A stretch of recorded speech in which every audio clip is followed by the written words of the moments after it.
ओम शांति। पहले कुछ मिनटों के लिए हम अपनी आत्मिक स्मृति में बैठेंगे, उसके बाद सेशन शुरू करेंगे। जैसे जैसे मैं इंस्ट्रक्शन देती जाऊंगी, आप वैसे वैसे अपनी बुद्धि को लगाते जाएंगे।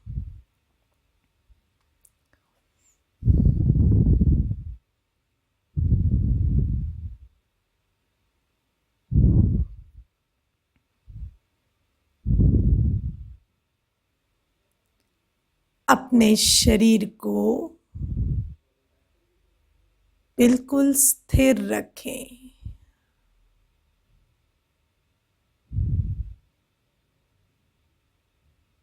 बिल्कुल स्थिर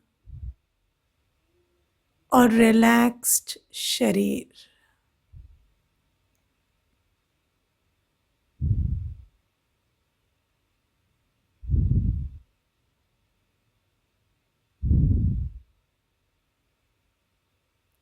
अब अपना ध्यान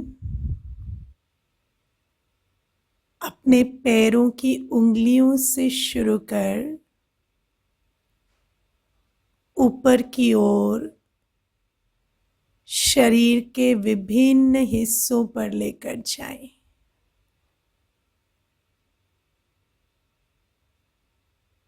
अपने ध्यान के बल से पहले देखें पैर, पेट, कंधे,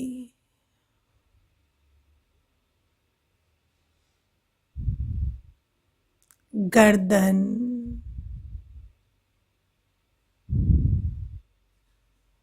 चेहरा,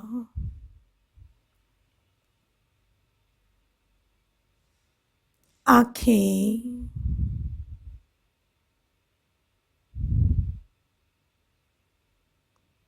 अब आंखों के बीच जो हिस्सा है भ्रिकुटी, अपने ध्यान को भ्रिकुटी के अंदर ले जाएं।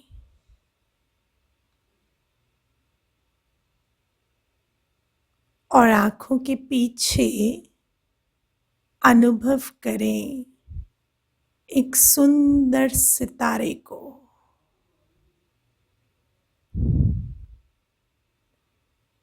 ये आंखों के बीच का हिस्सा जैसे एक डोरवे है, जिसमें प्रवेश कर आप अंदर स्वयं तक पहुंच जाते हैं। एक छोटा सा सुंदर सितारा। ये सितारा मैं हूं। मैं आत्मा,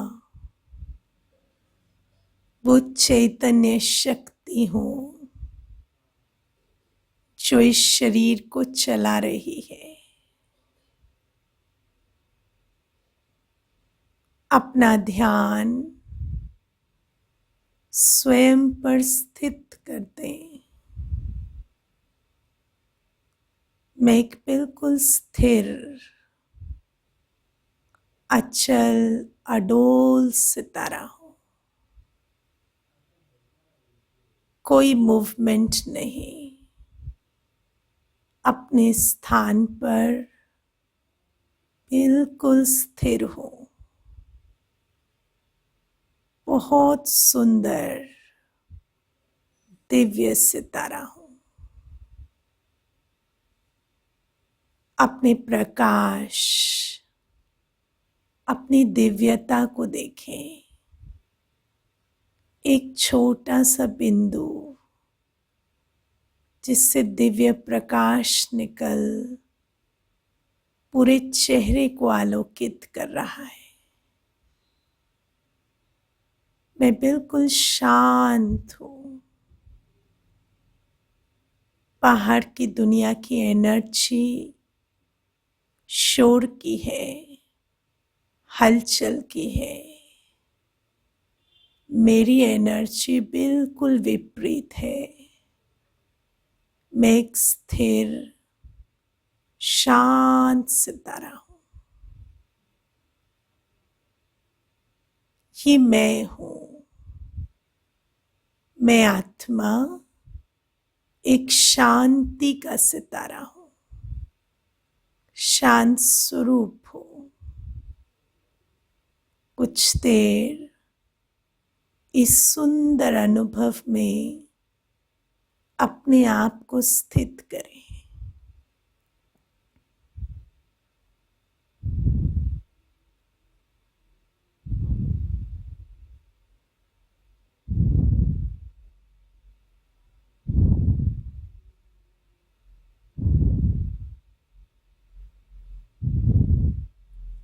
ओम शांति।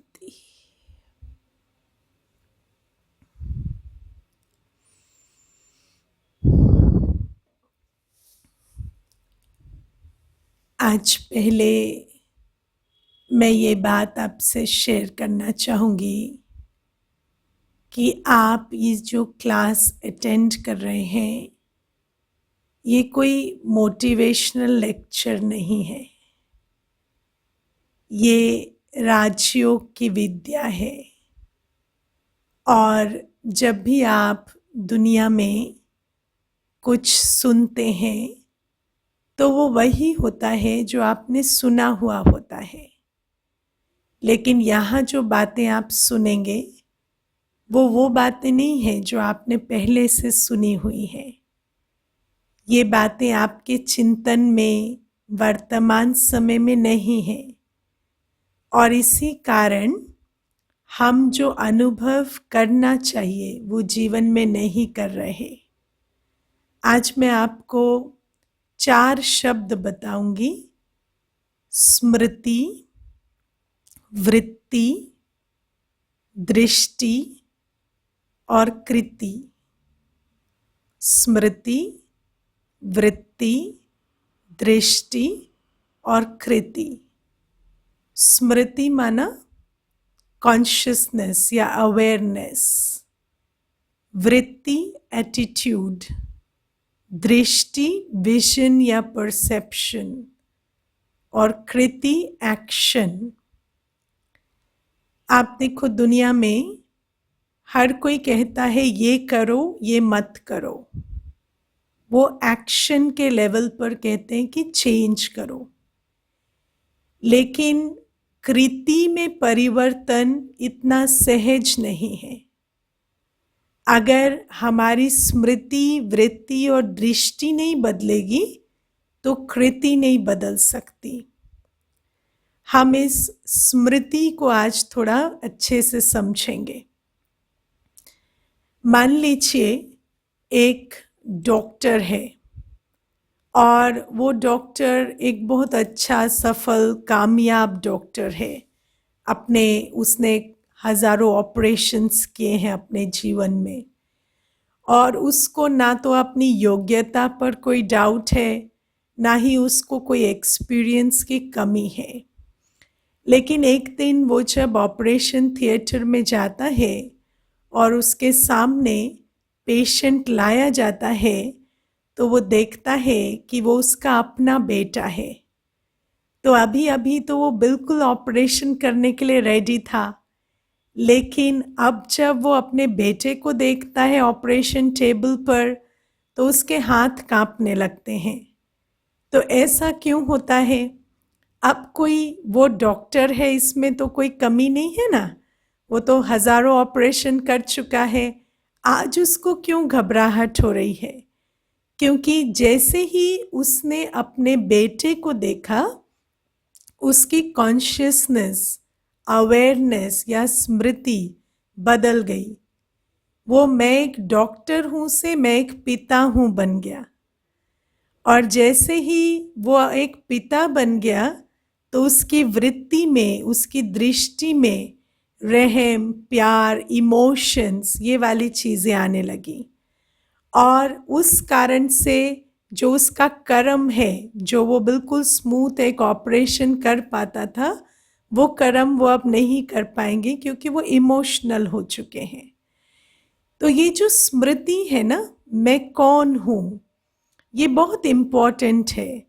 क्योंकि अगर वो एक डॉक्टर है तो अच्छा ऑपरेशन कर सकते हैं, जैसे ही उनकी स्मृति बदलकर मैं एक पिता हूँ हो जाती है, तो वो डॉक्टर वाली कैपेसिटी नहीं रहती, स्मृति से समर्थी। तो जो कैपेसिटी है उनकी वो चेंज हो जाती है, और उस कैपेसिटी के हिसाब से उनका कर्म भी चेंज हो जाता है। तो ये जो प्रक्रिया है इसको हमें समझना है। आप देखो, हमारा मन जो है ना, वो एसोसिएशन से सोचता है। हमारे मन में बहुत सारी हमारे किसी ने एक दिन प्रश्न भी पूछा था कि मेरी जो पुरानी यादें हैं या पुरानी स्मृतियां हैं वो इतनी सुखद नहीं हैं, तो फिर मैं वर्तमान बिहेवियर कैसे बदलूं। और ये राइट बात है, जब हमारी स्मृतियां ठीक नहीं होती तो कृति को बदलना बहुत मुश्किल होता है। जैसे आप मान लीजिए, मैं आपको एक और इसमें किस्सा सुनाती हूँ। माइंड थिंक्स बाय एसोसिएशन, मन जो है वो स्मृति से कनेक्ट करता है हर चीज़ को, और मन में फिर वो भाव जागृत होते हैं, या कर्म करने की जो भी मन में सोच आती है वो स्मृति के आधार से आती है। तो एक बार क्या हुआ कि एक व्यक्ति इंटरव्यू देने गया, तो यूथ था, उसने पूरा इंटरव्यू बहुत अच्छे से दिया, और इंटरव्यू बोर्ड में 5 लोग थे, और वो पांचों जैसे जैसे वो एक एक उत्तर देता जा रहा था, उन पांचों के चेहरे पर बहुत अच्छी मुस्कान थी, और ऐसा लगता था कि पांचों के पांचों ही उससे बहुत खुश हैं कि इंटरव्यू अच्छा जा रहा है, और उन्होंने मन मन उसे सिलेक्ट भी कर लिया है। और जैसे ही वो जाने लगा इंटरव्यू के बाद, तो उन्होंने उसको कहा कि हम आपको कुछ ही दिनों में सूचना देते हैं। तो जैसे ही वो पलट कर चला गया, तो जो मेन व्यक्ति था उन पांचों में, जो प्रिसाइडिंग पर्सन था इंटरव्यू बोर्ड में, उसने कहा कि मैं इस व्यक्ति को नहीं रखूंगा जॉब पर। तो बाकी चारों को संकल्प चला कि अभी इतने मुश्किल से तो कोई पसंद भी आया था, और अच्छा कैंडिडेट है, उसमें क्या ही कमी है, कोई गलत आंसर भी नहीं दिया उसने, फिर क्यों ये ऐसा कह रहे हैं। लेकिन वो जो प्रिसाइडिंग ऑफिसर था उसका थोड़ा मिजाज ऐसा ही था, तो उनको किसी ने पूछने की जरूरत नहीं की, फिर उसका सिलेक्शन नहीं हुआ। फिर कुछ समय के बाद किसी ने, जब वो मामला थोड़ा सेटल हो गया और वो बात भूल गई, और ऐसा लगा कि वो प्रिसाइडिंग ऑफिसर आज बात करने के मूड में है, तो किसी ने उनको पूछा कि आपने उनको कल सिलेक्ट क्यों नहीं किया, या उस दिन उनको सिलेक्ट क्यों नहीं किया। तो फिर वो प्रिसाइडिंग ऑफिसर कहते हैं वो व्यक्ति का कैरेक्टर अच्छा नहीं है, हालांकि वो आंसर तो सारे अच्छे दे रहे हैं, पर उसका कैरेक्टर अच्छा नहीं है। तो उन्होंने कहा आपको कैसे पता उनका कैरेक्टर अच्छा नहीं है। तो कहते हैं कि देखो, जब मैं छोटा था ना, तो मेरी माँ मुझे नुक्कड़ की दुकान पर दूध और ब्रेड वगैरह लेने भेजती थी। तो जब मैं वहाँ जाता था तो वहाँ पर एक गैंग होता था जो मुझे बचपन में बहुत तंग करते थे, और वो जो गैंग होते थे वो गुंडों का एक गैंग था, और उन गुंडों के गैंग में जो सबसे बदमाश लड़का था, उसके जो पैंट की पीछे की पॉकेट में कंघी होती थी। और ये जो लड़का आया था ना उस दिन, ये जैसे ही मुड़ के जाने लगा तो मैंने देखा इसके भी पैंट के पीछे की पॉकेट में कंघी है। तो जो पीछे की पॉकेट में कंघी रखते हैं ना, वो लोग अच्छे नहीं होते, उनका कैरेक्टर अच्छा नहीं होता, वो ऐसे गुंडा प्रवृत्ति के होते हैं। तो उनको कहा कि उससे इस पैंट के पॉकेट की कंघी का कैरेक्टर से क्या संबंध है। तो बोला पता नहीं, पर मैं जैसे ही देखता हूँ कि कोई ऐसे कंघी रखता है, तो मेरा उसके प्रति ये एटीट्यूड हो जाता है कि ये अच्छा व्यक्ति नहीं होगा, और मैं तो उसको एक कमरे में स्टैंड भी नहीं कर सकता। आप तो उसे हायर करने की बात कर रहे हैं, मैं तो उसको एक कमरे में रखूं भी ना। तो ये जो बात है ये क्यों सुना रही हूँ, क्योंकि उस व्यक्ति की जो स्मृति है, उस स्मृति में क्या है कि जो कि बच्चे जो पैंट के पीछे की पॉकेट में कंघी रखते हैं, उनका कैरेक्टर थोड़ा उद्दंड प्रकृति का होता है। तो जैसे ही वो कंघी देखता है उसको ऐसा लगता है ये व्यक्ति ऐसा ही होगा। तो आप देखो हमारे अंदर बहुत सारे एसोसिएशंस हैं, हमारी बहुत सारी स्मृतियां हैं। हम अलग अलग चीज़ें देखते हैं या अलग अलग परिस्थितियों में होते हैं, तो वो स्मृतियां जागृत हो जाती हैं। मैं आपको बताऊं, मुझे एक बार किसी ने मैं हम तो आत्मा परमात्मा का ज्ञान सुनाते हैं, लेकिन एक बार एक भाई आया तो वो पुलिस की वर्दी में था बिल्कुल। तो वो जैसे ही सेंटर पर आया और उसने बेल बजाई, तो मैंने डोर खोला, तो मैंने पूछा आपको क्या चाहिए। तो बहुत हंसा और मुझे कहता है मैं कोर्स करने आया हूँ बहन जी, यहाँ और कोई क्यों आता है। तो मैंने कहा अच्छा नहीं, आप वर्दी में आए थे तो मुझे लगा कि क्या पूछने आए हैं। तो कहते नहीं, वर्दी में आए चाहे बिना वर्दी आए आए तो कोर्स ही करने हैं। तो आप देखो कि जैसे ही हम वर्दी देखते हैं तो हमें लगता है ये तो पुलिस वाला है, ये तो कोर्स करने नहीं आया होगा, ये तो ड्यूटी पे आया होगा, है ना। तो हमारे अंदर ये सारी स्मृतियां हैं, एसोसिएशन है। और जैसे ही हम कोई चीज़ देखते हैं, जैसे आप अभी क्लास सुन रहे हैं, आप सुन रहे हैं कि हमें शांत रहना है या खुश रहना है या हमें प्रायोरिटी रखनी है कि हम जो करेंगे वैसे बनते जाएंगे, ये सारी बातें आप सुनेंगे। लेकिन फिर भी जैसे ही कोई व्यक्ति ऐसा आपके सामने आएगा जिसके साथ आपकी स्मृति अच्छी नहीं है, जिसके साथ पिछली बार झगड़ा हुआ है या पिछली बार कोई और बात हुई है, तो जैसे ही आप उसे देखेंगे ये सारा ज्ञान भूल जाएगा और फिर आपकी जो स्मृति के हिसाब से आपकी वृत्ति, दृष्टि और कृति होने लगेगी। तो इसीलिए जब तक हम स्मृतियों को नहीं बदलेंगे, है ना, इसीलिए जब वो प्रश्न भी आया था कि मेरी जो जीवन की स्मृतियां हैं वो बहुत कड़वी हैं, तो मैंने यही कहा था कि आपको अपनी स्मृतियों को दोबारा से रिविजिट करना पड़ेगा कि उस समय पर आपने जो रिकॉर्डिंग की है अपने अंदर कि ये व्यक्ति बुरा है या ये व्यक्ति मुझे नुकसान पहुंचाने वाला है या ये तो बहुत बदमाश है, ये जो बातें हैं, ये जो आपने अपने अंदर रिकॉर्डिंग की है, उसको आपको बदलना पड़ेगा। तो जब तक, लेकिन वो बदलेंगे कैसे, क्योंकि जब तक वो नहीं बदलेंगी तब तक हम कितना भी सुनते रहें, ये करो ये मत करो।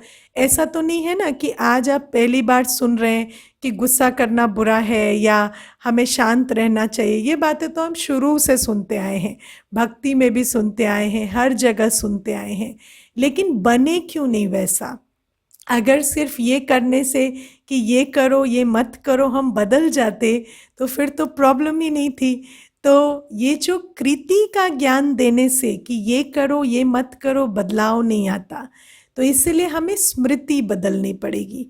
इसीलिए जो पहला प्रश्न जो हम ज्ञान में हल करते हैं वो है मैं कौन हूँ, क्योंकि मैं कौन हूँ निर्धारित करता है कि मैं दूसरों के साथ कैसे रिलेट करता हूँ, मेरी अपनी क्वालिटी क्या है, मेरी अपने बारे में स्मृति क्या है, ये सारी बातों का फ़र्क पड़ता है मैं कौन हूँ से। जैसे अगर आप अपने को डॉक्टर समझते हैं तो आप डॉक्टर की तरह सोचेंगे, डॉक्टर की तरह करेंगे कर्म, डॉक्टर की तरह चलेंगे बोलेंगे, हर व्यक्ति आपको पेशेंट नज़र आएगा। अगर आप टीचर हैं तो हर व्यक्ति आपको स्टूडेंट नज़र आएगा। हर व्यक्ति को आप ये सिखाने की कोशिश करेंगे ऐसे चलो ऐसे मत करो, ऐसे बैठो ऐसे उठो, टीचर टीचर ही रहेगा, है ना। अगर आप अपने को पेरेंट समझते हैं तो बच्चों के सामने जाते ही आपका वो जो पिता वाला एटीट्यूड है या माता वाला एटीट्यूड है वो जागृत हो ही जाएगा। और माताओं की तो ट्रेनिंग ही यही है ना कि बच्चे के लिए दुखी होते रहो, चिंता करते रहो, तो फिर कितना भी सुनेंगे ना कि चिंता मत करो, दुखी मत हो, लेकिन जैसे ही बच्चा सामने आएगा तो दुख और चिंता शुरू हो जाएगी, क्योंकि मैं तो माँ हूँ तो यही करना है, ये तो मेरी ड्यूटी है लगेगा। तो इसीलिए ये जो हम सुनते हैं कि ये एटीट्यूड रखो या इस तरह के कर्म करो, उसके लिए पहले हमें अपनी स्मृति को चेंज करना होगा कि मैं कौन हूँ, और पहले ये जानना होगा कि मैं हूँ कौन। क्या मैं सचमुच स्त्री, पुरुष, माता, पिता या इंजीनियर, डॉक्टर या यही सब कुछ हूँ, या मैं कुछ और भी हूँ? क्योंकि आज अगर मैं आपको पूछूं कि आप कौन हैं, तो आपके मन में अपने बारे में जो स्मृतियां हैं वो क्या हैं? यही है कि या तो मैं छोटा हूँ या यंग हूँ या वृद्ध हूँ या स्त्री हूँ, पुरुष हूँ, या जो भी आप काम करते हैं उसके बारे में स्मृति है। या कई बार व्यक्ति कहेंगे मैं तो सिर्फ एक हाउस वाइफ हूँ, है ना? तो हम ये नहीं कहेंगे मैं एक हाउस वाइफ हूँ, नहीं, मैं सिर्फ एक हाउस वाइफ हूँ। तो फिर मेरी स्मृति क्या है कि मेरी वैल्यू नहीं है। तो वो जो स्मृति है वो किस तरह की है? फिर कहेंगे कि आप अपने बारे में बहुत प्राउड रहो, तो कहेंगे पता नहीं, हमने तो जीवन में कुछ किया ही नहीं है, तो प्राउड क्या रहे, है ना? तो ये जो स्मृति है इसको हमें चेक करना है कि मैं अपने आप को क्या समझती हूँ। क्या मैं अपने आप को अपने जेंडर से जोड़कर देखती हूँ? क्या जो मैं काम करती हूँ, जो मेरा प्रोफेशन है, चाहे मैं इंजीनियर हूँ, डॉक्टर हूँ या होम मेकर हूँ या कोई भी चीज़ हूँ, क्या मैं उससे अपने अस्तित्व को जोड़कर देखती हूँ? क्या मैं अपनी आयु से या अपनी शरीर की अवस्था से? कई बार व्यक्ति कहेगा मेरे को तो ये बीमारी है, मैं तो कैंसर पेशेंट हूँ, या मैं तो इस चीज़ का पेशेंट हूँ। तो उसने अपना अस्तित्व ही क्या बना दिया है कि मैं पेशेंट हूँ। तो फिर वो जो अपने आप को पेशेंट समझता है, उसको आप कितना भी कहें कि आप निश्चिंत हो जाए, वो हो कैसे? क्योंकि उसने तो समझ ही अपने आप को पेशेंट लिया है ना। तो इसीलिए पहले हमें अपने आप को ये पूछना है कि मैं हूँ कौन?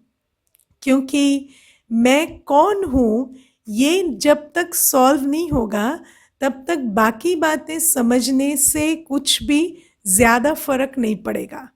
तो पहले हम पूछते हैं अपने आप को मैं कौन हूँ।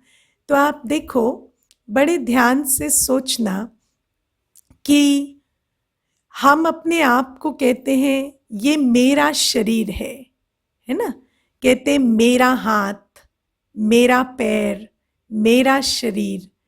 तो क्या मैं ये शरीर हूँ या ये मेरा शरीर है? ठीक है। हम कहते हैं मैं इंजीनियर हूँ, मैं डॉक्टर हूँ, मैं बिजनेसमैन हूँ। लेकिन क्या बिजनेसमैन मैं हूँ या बिजनेस में करता हूँ? क्या वो मैं हूँ या वो है जो मैं करता हूँ? या हम कहेंगे मैं भारतीय हूँ, तो मैं भारतीय हूँ या मैं भारत में रहती हूँ? ठीक है। या फिर मैं स्त्री हूँ या मैं पुरुष हूँ की जगह क्या स्त्री या पुरुष मेरे शरीर का जेंडर है या मैं स्त्री या पुरुष हूँ? तो ये बात हमें सोचनी है कि वास्तव में जिन भी चीज़ों को हम मैं कहते हैं, वो मैं हूँ या वो है जिनको मैंने यहाँ पर प्राप्त किया है और जिनसे आज मैंने अपना अस्तित्व जोड़ रखा है। अब आप देखो, जैसे कोई व्यक्ति जब मर जाता है तो फिर क्या कहते हैं? वो चल बसे, है ना? कहेंगे वो चल बसे। अब जब वो चल बसे तो उनकी डिग्री भी वही कमरे में रखी है, उनका शरीर भी वहीं पड़ा है। तो फिर वो कौन है जो चले और कहीं बस गए? तो अगर वो व्यक्ति वो शरीर था, तो फिर वो शरीर तो वहीं पड़ा है। तो फिर वो चल बसे किसे कहते हैं? वो कौन है जो चले और बस गए? आपको पता है जब आत्मा शरीर से निकल जाती है तो कहते हैं अर्थी। अर्थी माना अरथी, माना वो रथ जिसका रथी चला गया है। तो ये शरीर कौन है? रथ है। और रथी कौन है? इस शरीर को चलाने वाली, इस रथ को चलाने वाला कौन है? वो है आत्मा, जो इस शरीर में निवास कर कर इसे चलाती है। इसके बाद आप देखो, जब एक ऑपरेशन होता है, तो ऑपरेशन थिएटर में जब अंदर बुलाना होगा तो डॉक्टर कहेंगे पेशेंट को अंदर ले आओ, है ना। लेकिन जैसे ही वो अंदर शरीर छोड़ देंगे तो कहेंगे बॉडी को बाहर लेकर जाओ। उस समय ये नहीं कहेंगे पेशेंट को बाहर लेकर जाओ। तो पेशेंट कौन था? अब तो वो सिर्फ बॉडी है, तो पेशेंट कौन था? तो कहेंगे पेशेंट तो मर गया, अब बॉडी को बाहर ले जाओ। तो पेशेंट किसको कह रहे हैं? बॉडी से अलग किसी को कह रहे हैं ना, जो निकल गई। अब आप देखो, हमने आज तक सुना है कि शरीर पीछे रह जाता है, आत्मा निकल जाती है, लेकिन हमने सोचा कि मैं शरीर हूँ और मैं मर जाऊंगी और आत्मा निकल जाएगी। लेकिन अब हमें ये ज्ञान मिल रहा है कि मैं आत्मा हूँ और मेरा शरीर है, और इस शरीर को मेरा मैं आत्मा कहती हूँ। तो मैं शरीर नहीं हूँ, मैं आत्मा हूँ, और इस शरीर को मेरा कहने वाली इस शरीर में मैं ही हूँ। तो इस बात को हमें पक्का करना है। अब हमें कैसे पता चले कि मैं आत्मा हूँ, शरीर नहीं हूँ?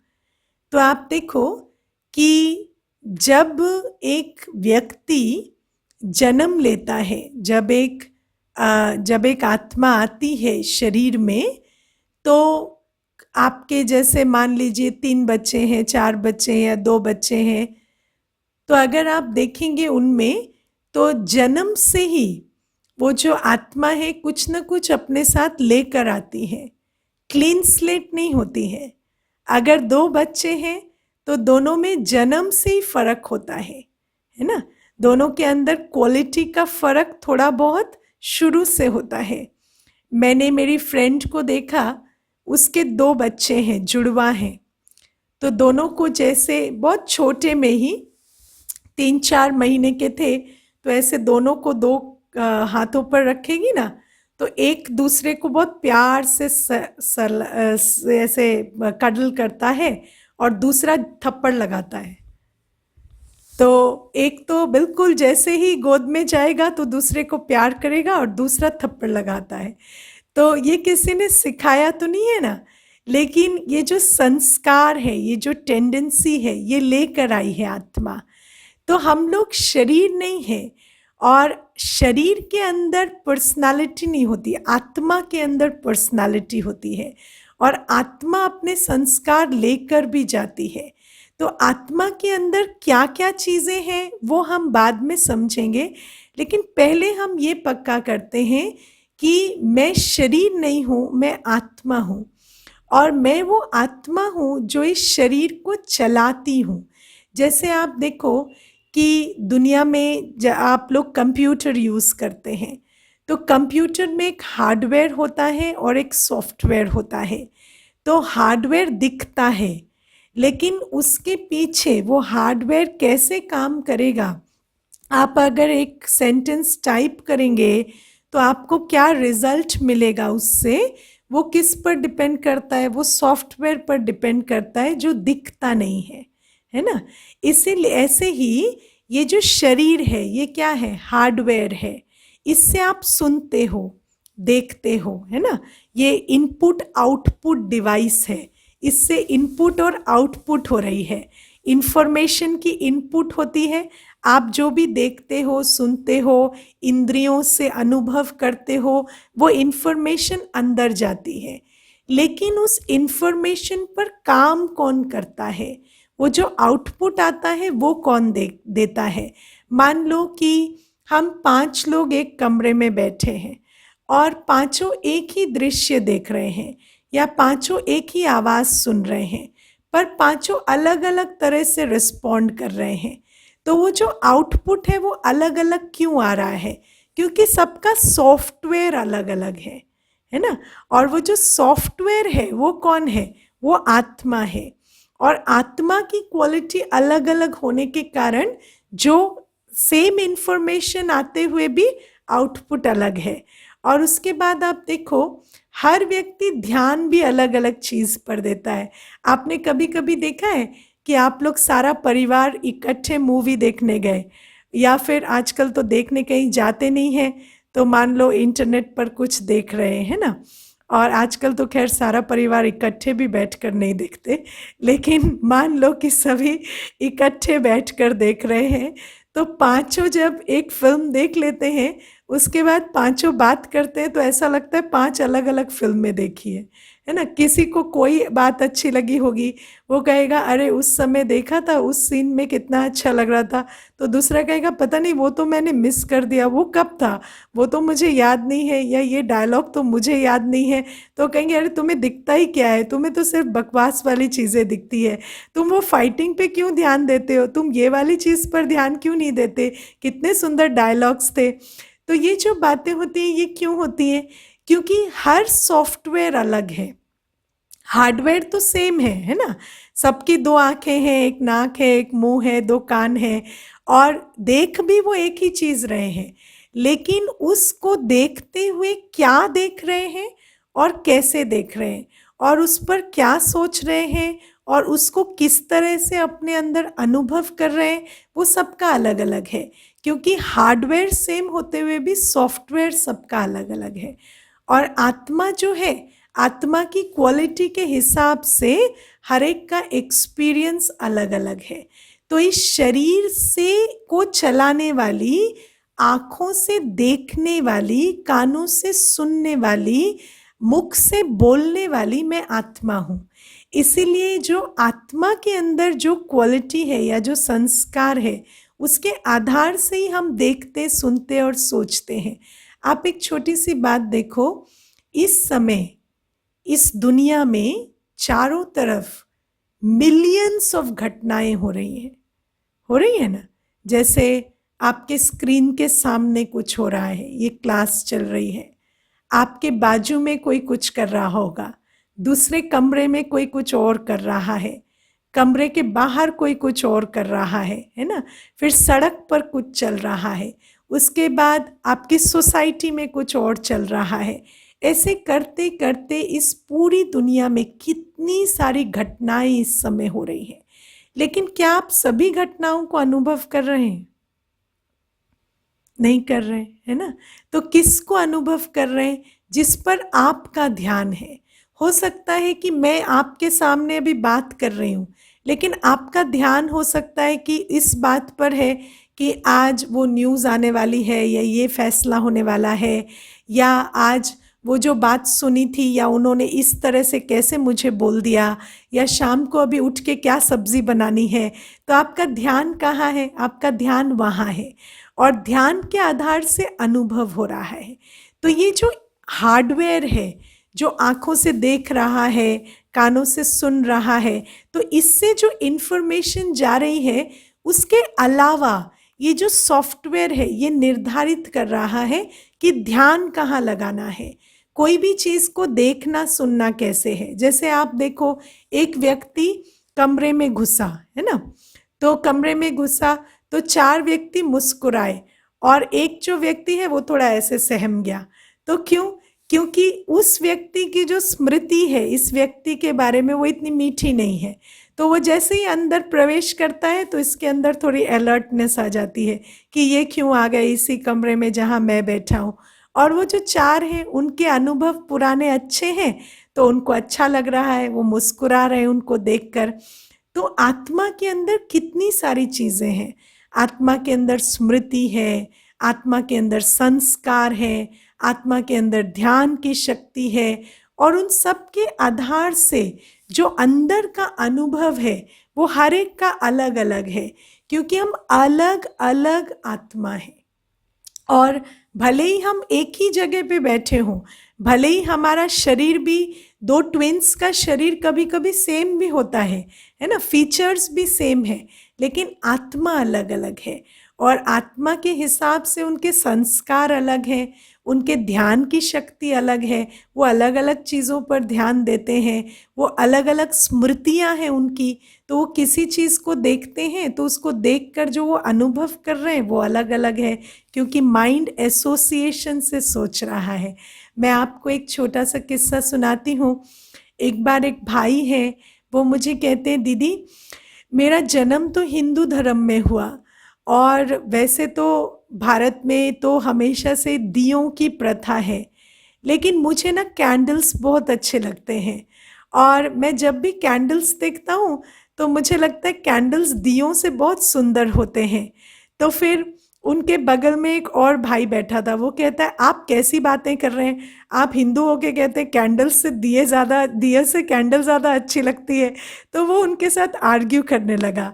तो फिर मैंने उनको कहा कि कोई बात नहीं, हो सकता है कि आप पिछले जन्मों में किसी और धर्म में रहे होंगे, तो उसी कारण से आपका जो अनुभव है वो उस स्मृति के आधार से है। जब भी आप कैंडल देखते हैं तो आपको जो खुशी आप कैंडल देखकर उस धर्म में अनुभव करते थे वो आज आपको होती है। तो कभी कभी आप किसी से मिलते हैं, है ना, लगता है कि आप पहली बार मिल रहे हैं, लेकिन जब आप उनसे मिल रहे हैं तो आपको ऐसा लगता है हम पहले भी मिल चुके हैं, या उनके लिए आपके दिल में बहुत प्यार और बहुत अपनापन जाग रहा है, जैसा मुझे आप लोगों को मिलकर लगता है। मुझे कभी लगता ही नहीं कि हम पहली बार मिल रहे हैं, क्योंकि आत्मा के नाते हम कई बार मिले होंगे ना, तभी तो हम आज इस तरह से बैठे हैं। तो जब आप किसी से मिलते हैं कभी कभी आपको लगता है कि इनके लिए तो मेरे को दिल में प्यार ही प्यार या अपनापन ही आ रहा है। और कभी किसी को देखते हैं, पहली बार मिले हैं, लेकिन कोई कहता है उनसे मिलकर आपको कैसा लगा, तो कहते पता नहीं ऐसी कोई बात तो नहीं है, पर मुझे वो इतने अच्छे नहीं लगे, है ना। तो ये क्यों होता है? क्योंकि आत्मा आत्मा को पहचानती है, जो उसकी पुरानी स्मृति है ना। जैसे आप देखो इंटरनेट का कोड होता है ना, आईपी एड्रेस, तो कंप्यूटर कोई भी हो, आईपी एड्रेस से इंटरनेट कनेक्शन पहचाना जाता है। ऐसे ही हर आत्मा का अपना कोड है, अपनी वाइब्रेशन है। तो जब भी आप उस आत्मा से मिलेंगे, चाहे वो पिछले जन्मों में मिले होंगे, उसके बाद गैप भी हो गया है, इस जन्म में आप पहली बार मिल रहे हैं, लेकिन आप उस आत्मा को आईपी एड्रेस से पहचान लेते हैं, उसके एड्रेस से, है ना, उसके वाइब्रेशन से। और फिर आपको उसके साथ एक खिंचाव का अनुभव होता है या अपनेपन का अनुभव होता है। तो वो क्यों होता है? क्योंकि पिछले जन्मों का भी रिश्ता है। और कई बार जब आप इस जन्म में मिलते मिलते फिर कोई कड़वी घटना हो जाती है, फिर दोबारा उनको देखते हैं तो कहते हैं आज वो मार्केट में नज़र आ गए थे, मुझे तो इतना बुरा लगा कि पूछो मत, मेरा तो दिन ही खराब हो गया। तो वो क्यों? क्योंकि अभी की स्मृति फिर वैसी कड़वी हो गई है। तो ये सारा कुछ अंदर चल रहा है, और ये सब शरीर की बात नहीं है, ये आत्मा की यात्रा है। और आप शरीर नहीं है, आप वो आत्मा है जो इस शरीर को चला रही है।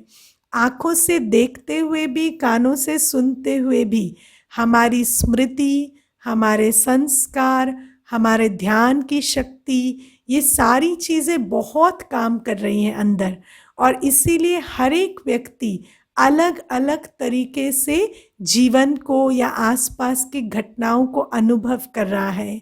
जैसे आप देखो, जब कोरोना वायरस शुरू हुआ तो एक परिवार हमारे पास आते थे, तो उस टाइम पे वो परिवार में जो माँ थी वो कहती है, मैं तो दीदी इस बेटे से तंग आ गई हूँ, ये तो पता नहीं वायरस क्या हो गया, इसने तो जीना मुश्किल कर रखा है, ये 50 बार तो हमारे हाथ धुलवा लेता है, 50 बार अपने हाथ धो लेता है, और दिन भर ये एंग्जाइटी में रहता है, ऐसी भी क्या बड़ी बात हो गई है।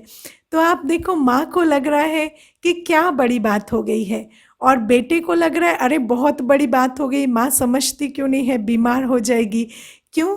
क्योंकि हर एक का संस्कार अलग है, उसके अंदर भय का संस्कार है, माँ के अंदर भय का संस्कार नहीं है, लेकिन माँ के अंदर मोह का संस्कार है। तो मोह के संस्कार के कारण बच्चा भयभीत है तो माँ को टेंशन हो रही है ना। और बच्चे को लग रहा है कि माँ मेरी वजह से क्यों परेशान हो रही है। अगर आपको डर नहीं लग रहा तो आप मत डरो ना, फिर मैं चिंता कर रहा हूँ उसमें तुम क्यों दुखी हो रही हो। लेकिन सब अपने अपने संस्कारों से दुखी हो। बेटा अलग दुखी है क्योंकि उसके अंदर भय का संस्कार है, और माँ इसलिए दुखी है क्योंकि उसके अंदर अटैचमेंट का संस्कार है। तो हर एक आत्मा जो है उसके अंदर अलग अलग संस्कार है, अलग अलग स्मृतियाँ हैं। क्योंकि हम आत्मा बहुत लंबी यात्रा कर कर आई है और सिर्फ इस जन्म की बात नहीं है। कई बार आप देखना किसी व्यक्ति ने इस जन्म में वो कहीं पानी के नज़दीक भी नहीं गया है या कोई ऊंची जगह पर भी कभी नहीं गया है, लेकिन उसको डर लगता है ना। कईयों को पानी से डर लगता है, कईयों को ऊंचाई से डर लगता है, कईयों को किसी इंजेक्शन से डर लगता है, कईयों को किसी और चीज़ से डर लगता है, कईयों को ये कॉकरोच से डर लगता है या किसी और चीज़ से डर लगता है। तो ये जो फोबियाज़ हैं ये कहाँ से आते हैं? ये हमारे पिछले जन्मों की स्मृतियाँ हैं। हम किसी चीज़ को देखते ही क्यों डरते हैं? कई लोग कुत्तों को देखते हैं तो बहुत प्यार से उनके पास जाएंगे, उनको पकड़ेंगे, कडल करेंगे, और कई ऐसे होते हैं दूर से ही देख लेंगे तो दौड़ के भाग जाएंगे। क्यों? क्योंकि पिछले जन्मों की कुछ स्मृतियां हैं। इस जन्म में किसी कुत्ते ने नहीं काटा है, लेकिन पिछले जन्मों का कोई स्मृति कैरी कर रहे हैं जहां पर दुख और वो कुत्ते का काटना वो जुड़ा हुआ है। तो जैसे ही उसको देखते हैं दोबारा तो डर लगता है। या कई बार आप देखना बहुत अच्छे अच्छे घरों के बच्चे जिनके घरों में कोई पैसे की कमी नहीं है, कोई प्रॉब्लम नहीं है, आपने देखा होगा न्यूज़ में आता है वो दुकानों से शॉपलिफ्टिंग करते हुए पकड़े गए, है ना, कि वो सामान उठा रहे थे या चोरी कर रहे थे और पकड़े गए। तो ये क्यों होता है? ऐसा तो नहीं है उनके पास पैसे की कमी है या वो पे नहीं कर सकते, लेकिन ये क्या है? ये संस्कार है। चोरी एक संस्कार है, झूठ बोलना एक संस्कार है। कोई कारण से चोरी नहीं करता, ये एक संस्कार होता है जिसके कारण उसके पास पैसा है भी, देने की भी ताकत है, लेकिन फिर भी पैसे देकर नहीं खरीदेगा, चुराएगा। या सच बोल सकता है, ऐसी भी कोई बात नहीं है कि कोई उसको डांटने वाला है, लेकिन बोलेगा ही झूठ। कईयों को आप देखना मेट्रो में खड़े होंगे ना, तो कोई भी फ़ोन करेगा तो होंगे कनॉट प्लेस में और कहेंगे मैं तो बिल्कुल अभी नोएडा पहुंचा कि पहुंचा, है ना, मैं बिल्कुल अभी नोएडा स्टेशन पर ही हूँ। आप देख रहे हैं वो सीपी पर खड़े हैं, लेकिन वो कह रहे हैं ऐसा। अब आप मान लो कि वो जो सामने वाला है जो इंतज़ार कर रहा है, वो तो इंतज़ार करेगा ना जब तक वो नोएडा पहुँचेंगे, तो उनको तो पता लगेगा ना कि इन्होंने झूठ बोला, लेकिन फिर भी वो बाज नहीं आएंगे। क्यों? क्योंकि उनके अंदर वो संस्कार है झूठ बोलने का। तो ये जो हमारे अंदर संस्कार है वो हमसे कर्म करा रहे हैं, या जो स्मृतियां हैं वो कर्म करा रही हैं। मैं आपको एक छोटा सा अनुभव बताती हूँ। मैं जिस एरिया में पली बड़ी छोटी थी, तो ये जो मैं आपको शॉपलिफ्टिंग की बात बता रही हूँ, ये मेरा प्रैक्टिकल देखा हुआ है। हमारे वहाँ एक दुकान होती थी कपड़ों की, तो एक लेडी उस दुकान में एक बार आई और वो वहाँ के ऑलमोस्ट जो रिचेस्ट फैमिलीज़ में से एक फैमिलीज़ की एक बहू थी। और उसने क्या किया कि साड़ियाँ देखते देखते 2 साड़ियाँ अपनी बैग में डाल ली छुपा कर। तो वो जो दुकानदार था वो बहुत सालों से उस फैमिली को सामान बेच रहा था, तो उसने कैमरे में देख लिया। तो उसने जब कैमरे में देखा तो उसने सोचा कि ये मेरे बहुत पुराने कस्टमर हैं और ये यहाँ के बहुत इज़्ज़तदार लोग हैं, तो मैं इनको ऐसे इनकी इज़्ज़त नहीं उछालना चाहता। तो उसने क्या किया, चुपके से बिल में जो है वो रकम जोड़ दी, वो जो 2 साड़ियों की भी प्राइस थी वो जोड़ दी और उसने वो बिल दे दिया। तो जब वो बिल दिया तो वो लेडी जो है वो हस्बैंड के साथ ही थी और वो झगड़ा करने लगी और कहने लगी ये 2 साड़ियाँ तो मैंने ली नहीं है। तो फिर उसको मजबूरन वहाँ पर बोलना पड़ा कि वो 2 साड़ियाँ आपकी बैग में है। और वो जो हस्बैंड था वो उसने वो सारी घटना देखी, और क्योंकि वो वहाँ बहुत समय से बहुत इज्जत से रह रहे थे, तो वो हस्बैंड उस दिन घर गया और उसने उस दिन सुसाइड कर दिया और वो बहुत बड़ा केस बना था। और उसके बाद वो जो लेडी थी वो रोती रही और बोलती रही मैंने कर ही क्या दिया था, 2 साड़ियों के लिए कोई सुसाइड करता है क्या, बात तो सिर्फ 2 साड़ियों की थी।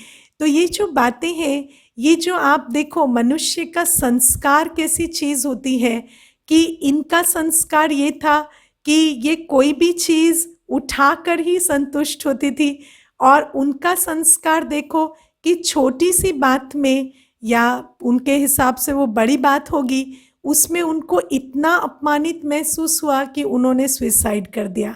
अब कई बार उस घटना में मैंने देखा, किसी ने कहा कि ऐसी भी क्या बात हो गई थी, ठीक है हो गई थी, बात भी बड़ी थी, पर सुसाइड करने की तो बात नहीं थी। तो ये बात जो है, कईयों ने उस पर ओपिनियन दिया। किसी को लगा कि करते ही क्या, इतनी बड़ी बात हो गई थी।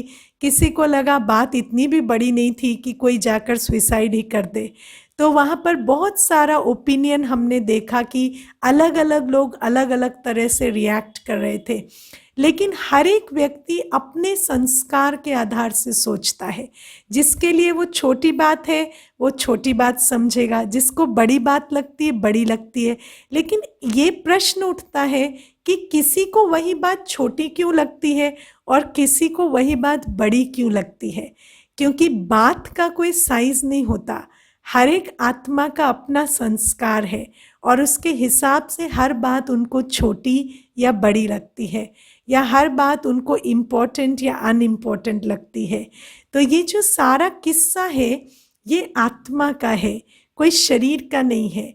और हमारी ये जो बाहर की दुनिया है इसको हम आत्मा अंदर अनुभव कर रहे हैं।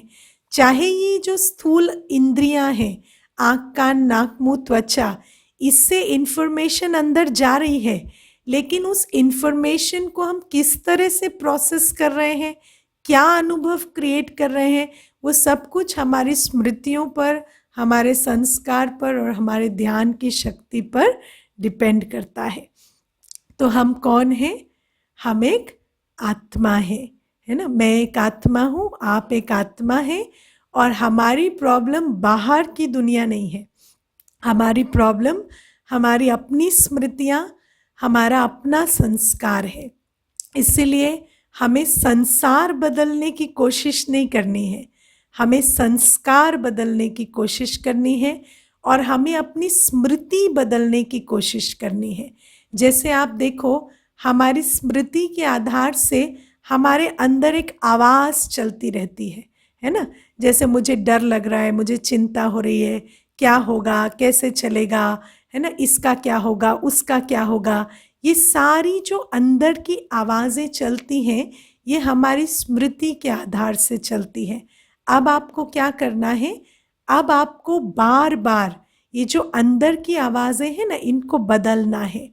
मैं शांत हूँ, मैं ठीक हूँ, सब अच्छा है, सब अच्छे हैं, अच्छा ही हुआ है, अच्छा ही होना है। ये जो अंदर की स्मृतियाँ हैं ना, जब तक ये नहीं बदलेंगी तब तक आपका रिस्पॉन्स नहीं बदलेगा। जब तक आप अपने पास्ट में हुई घटनाओं को भी अच्छा नहीं समझेंगे। हम गीता में सुन लेते हैं, जो हुआ सो अच्छा, जो हो रहा है सो अच्छा, जो होगा सो अच्छा। लेकिन हमारे अंदर क्या चलता है? जो हुआ बहुत बुरा हुआ, जो हो रहा है उससे भी बहुत बुरा हो रहा है, और आगे तो पता ही नहीं क्या होगा।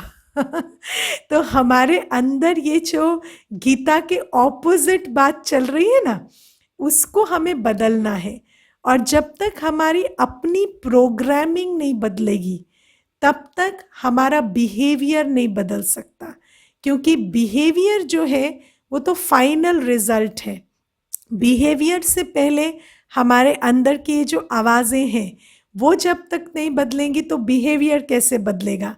अगर आपके अंदर ये चल रहा है, जो हुआ वो बहुत बुरा हुआ, जो हो रहा है वो बहुत ही बुरा हो रहा है, और जो होगा उसका तो पता ही नहीं कितना बुरा होने वाला है, और फिर मैं आपको कहूँ कि आप शांत रहो और आप होपफुल रहो, तो वो तो नहीं हो सकता ना।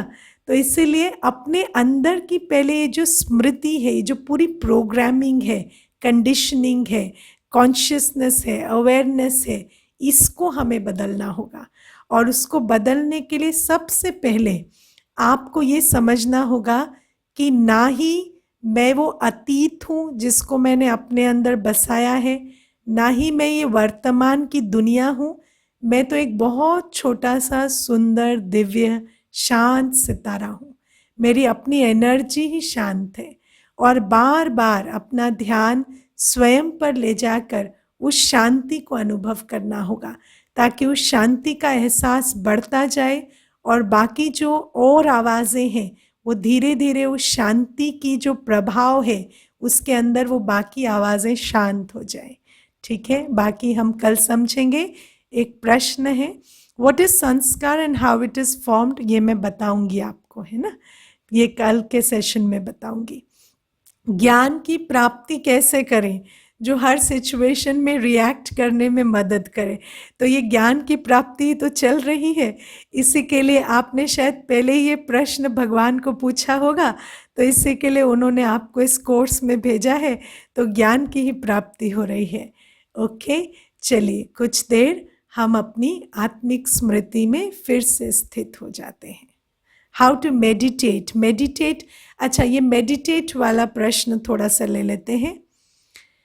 मेडिटेशन आप शांति के लिए करते हैं ना, और अशांति का कारण है आपकी प्रोग्रामिंग। तो मेडिटेशन माना अपने आप को रीप्रोग्राम करना। तो जैसे आप दिन भर अपने अंदर एक एक विचार चलाते हैं ना कि मैं दुखी हूँ, मैं स्ट्रेस्ड हूँ, क्या होगा क्या होगा, ऐसे ही बार बार अपने अंदर विचार चलाना, मैं आत्मा हूँ, शरीर से न्यारी हूँ, शांत हूँ, दिव्य स्वरूप हूँ, मेरी अपनी एनर्जी बहुत शीतल है, सुखदायी है, और उसका चित्र बनाना, इसी को ही मेडिटेशन कहते हैं, है ना। जैसे आप देखो दुनिया में आप हमारे अंदर ना दो चीजें चलती हैं, एक चित्र बनता रहता है और एक थॉट चलती रहती है ना। जैसे आप घर से निकल रहे हैं तो चित्र क्या बन रहा है, बहुत ट्रैफिक है, और अंदर चल रहा है मैं लेट नहीं हो जाऊंगा, लेट नहीं हो जाऊंगा, लेट नहीं हो जाऊंगा। तो ये थॉट और ये चित्र चल रहा है। जब तक आपके अंदर ये दोनों चीजें नहीं चलती तब तक अनुभव नहीं होता। ऐसे ही अब आपको क्या करना है, विचार लेना है, मैं शांत हूं, मैं एक आत्मा हूं, शरीर अलग है, मैं एक सुंदर सितारा हूं, और उसके साथ चित्र भी बनाना है। जैसे जैसे मैं कहती जाती हूं तो आपको अपनी भ्रिकुटी पर आंखों के पीछे एक सुंदर सितारे का चित्र बनाना है और ये वाली थॉट्स लाकर फील करना है। इसी को ही मेडिटेशन कहते हैं। इसी से आपकी प्रोग्रामिंग चेंज होगी। ठीक है, okay. Do tit for tat के टाइम पे शांत रहना लोग वीकनेस समझते हैं, ऐसे में कैसे रिस्पॉन्ड करें, हम किसी के गलत संस्कार पे कैसे शांत रहें। तो कोई बात नहीं, अशांत होते रहिए, है ना, उसका संस्कार तो परिवर्तन नहीं होगा। आप जरूर पता नहीं किसी मेंटल इलनेस के पेशेंट बन सकते हैं तो इसीलिए कैसे करें इज द सेकंड क्वेश्चन, क्यों करें इज द फर्स्ट क्वेश्चन। अगर क्यों करें सॉल्व हो जाएगा तो कैसे करें बहुत इजी है, क्योंकि where there is a will there is a way. पहले तो ये समझे कि क्या आपको लगता है आपको शांत रहना चाहिए। क्यों शांत रहना चाहिए, क्योंकि किसी का संस्कार बुरा है, कोई गुस्सा करता है, आप उस पर गुस्सा करेंगे तो क्या वो शांत हो जाएंगे, वो तो वैसे ही रहेंगे। लेकिन आप गुस्सा करते करते आपका संस्कार क्या बन रहा है, गुस्से का बन रहा है। और इसीलिए आपको अपने बारे में सोचकर, कल मैंने एनलाइटेंड सेल्फ इंटरेस्ट समझाया था ना, कि ये एक स्वार्थ है जो बहुत अच्छा स्वार्थ है, कि आप स्व अर्थ शांत रहें। आप किसी और के लिए शांत नहीं रह रहे, अपने लिए शांत रह रहे। तो पहले क्यों निश्चित कर ले, तब कैसे निश्चित होगा। अगर क्यों ही पक्का नहीं हुआ है तो कैसे कैसे कैसे करते ही रहेंगे।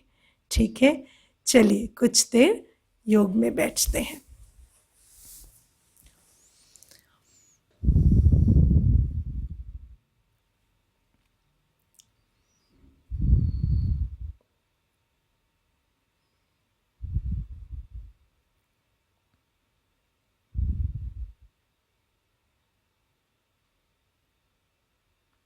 अपने शरीर को स्थिर रखकर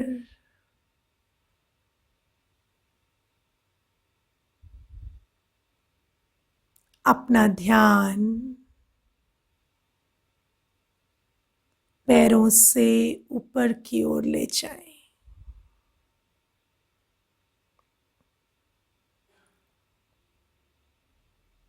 बुद्धि बल से देखें, पैर, पेट, कंधे, गर्दन, चेहरा,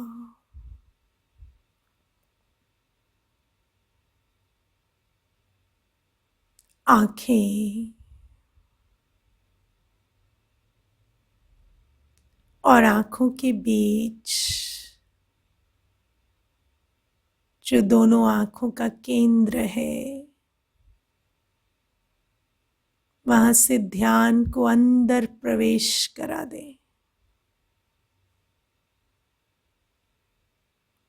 और दोनों आंखों के पीछे स्थित स्वयं को देखें। मैं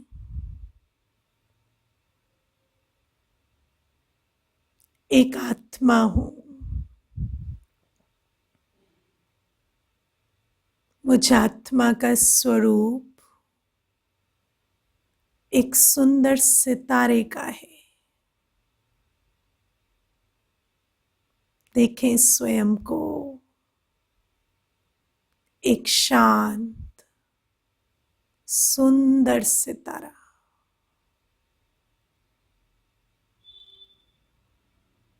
मैं बिल्कुल शांत हूं।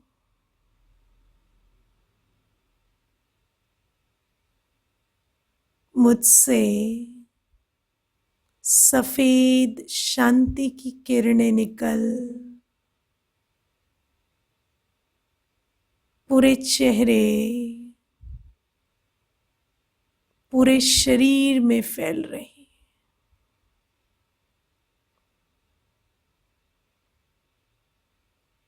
इस बाहर की दुनिया से, शोर और आवाज की दुनिया से परे मैं आत्मा अपनी शांति में स्थित हूं। मैं जैसे एक शांति का स्रोत हूं। सुंदर सफेद शांत किरणें मुझ आत्मा से निकल पूरे चेहरे और शरीर के हर अंग में फैलती जा रही है।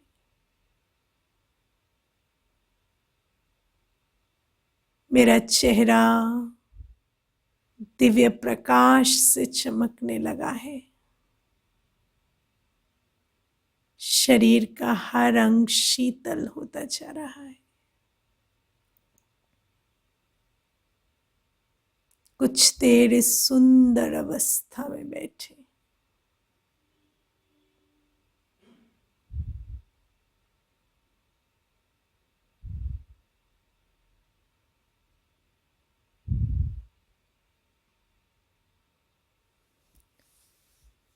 ओम शांति।